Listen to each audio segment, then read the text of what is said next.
Hey there guys, I am the Six Machine and welcome back to another Warhammer video. So with the Heresy train seemingly going full steam ahead, I thought I would get another Heresy related video up, and I know a lot of you have been asking for the Traitor Primarch's ranking video that I said I would do.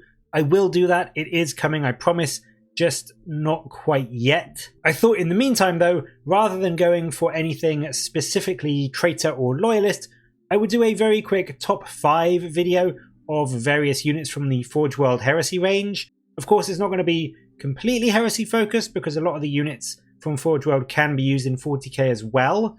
But I thought that today we would start that series off by doing a rundown of my top 5 Contemptor Dreadnought models from Forgeworld. As always, let me know your thoughts and opinions below. There are a lot of Contemptor models, there's over 20 in total according to the Forgeworld website, so I do expect a fair few people to disagree with my list, but that's fine, that is okay. Hopefully at least a few of my top 5 are some of your favourites as well. So let's get started, and right in at number 5 we have the somewhat understated but incredibly cool Raven Guard Contemptor. This bad boy is somewhat less adorned than other Contemptor Dreadnoughts in the range, but I really just love that rippled line of studs that comes down across his body. I don't know what or if any purpose it serves in the fluff or the lore, but to me they just look really awesome and they give it such a unique style compared to all the other Contemptor Dreadnoughts.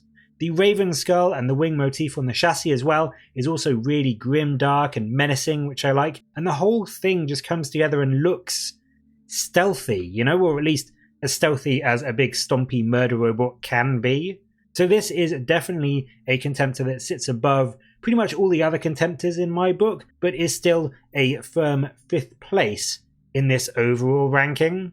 In the 4th spot, we have the absolute polar opposite of the Raven Guard, with it the Blood Angels Contemptor, and this thing just screams, look at me. Like, this guy is not subtle in the slightest, and I really love that. The red and gold trim, as always, just goes so well together and really brings out the majesty and the regal nature of the chapter.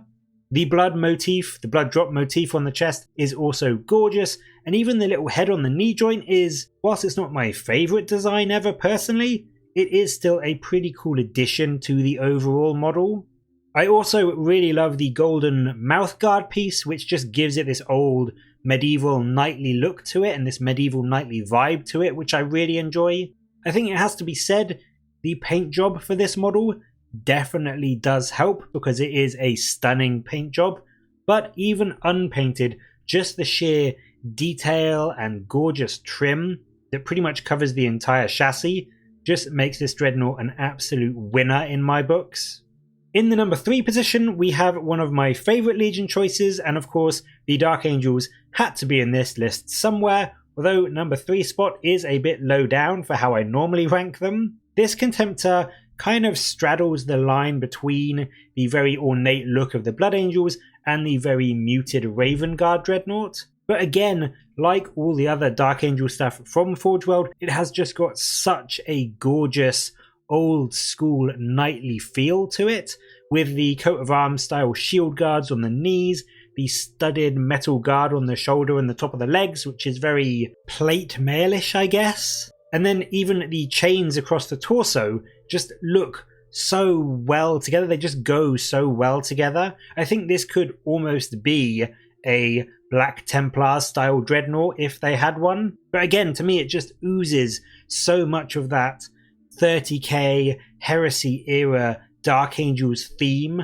and their old knightly presence that I think just so many people love about the 30k Dark Angels.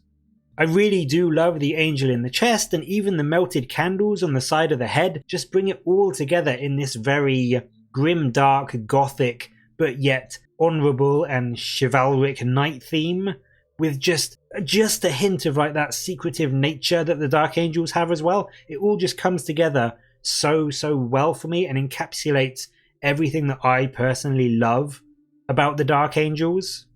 At number 2, we have a legion which I don't typically rank all that highly in any capacity, but this Dreadnought, I have to admit, is very, very cool, and that is the Thousand Suns Siren pattern Contemptor. And again, this is just a gorgeous, really ornate design, and even the bunny ear parts, which usually put me off Thousand Suns models, is really nicely crafted so that it's almost hidden, like it does actually look good with the chains and the star pattern design in the center, so you don't really notice the fact that they look like glorified bunny ears. I really love the parchment falling down across its chest, and then of course the main thing is that amazing Coptech style blade, which is just so unique amongst the Dreadnoughts and gives it this lethal looking profile when you look at it compared to the pretty boring fist pattern that pretty much every other Contemptor model has. What I also really like is the fact that the shoulder pads have got that runic pattern actually designed and crafted into them, so you don't need to do any freehand or anything. It is just there for you to kind of do what you want with, whether you want to, paint it to make it look like it's glowing blue or just leave it in gold or whatever. It's a really nice addition to the model, I think, and just helps to bring that much more character to the Dreadnought. It is a very, very wonderful design and a very well-deserved second spot in this list. But then, of course, we have the number 1 spot, and yes, this is again a legion which I always seem to fall in line with. My favourite Contemptor out of all of them is 100% the mind-blowingly cool, bloodthirsty and menacing and generally awesome as fuck Night Lord's Contemptor. And yes, sure, it's not as flashy as the Blood Angels or as detailed as the Dark Angels or the Thousand Suns, but you just need one quick glance at this Dreadnought to know without a shadow of a doubt who it belongs to. The red wings and the skull on the chest piece, the flayed skin and the racks of bones over the shoulders and the legs, the flayed skulls and heads sitting on either side of the main Contemptor's head, and I mean, the head. The Contemptor's head. If that just isn't the coolest skull in all of 30k, then I don't know what is. It is so well designed and looks so menacing and so good.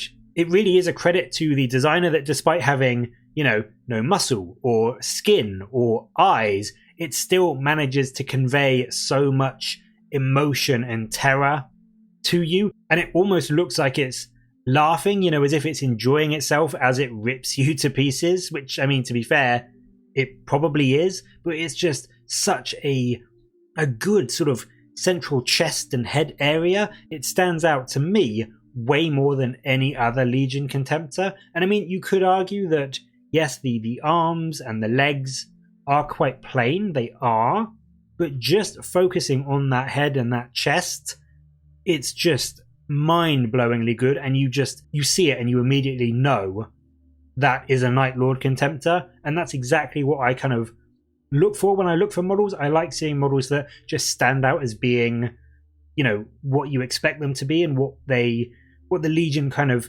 means in your head, and that Contemptor here, the Night Lord's Contemptor, fills that spot so well. And I actually love it so much that I was almost tempted to buy one just to have on my desk, not even to use in games or anything, but just because it's such a joy and such a pleasure to look at that model and just see it kind of grinning back at you while it was sat on your desk. So there we go. Those are my top 5 Legion Contemptor Dreadnoughts. There are, of course, plenty of others that I'm sure you like more, but as I said, do let me know down in the comments what your top 5 are, because I would really love to know which ones you prefer, which ones you think are the best, and whether any of the ones in my top 5 are in yours as well. But as always, thank you very much for watching. Please do like and subscribe for more Warhammer content from me, and also let me know any other ideas for lists you would like me to do in terms of the Forgeworld stuff, my favourite tanks or my favourite elite units or troops units or whatever it may be. But if you have any suggestions, then do let me know down in the comments below. But as I said, thank you very much for watching. And please do subscribe if you want to see more. Until next time though, I will catch you later, guys.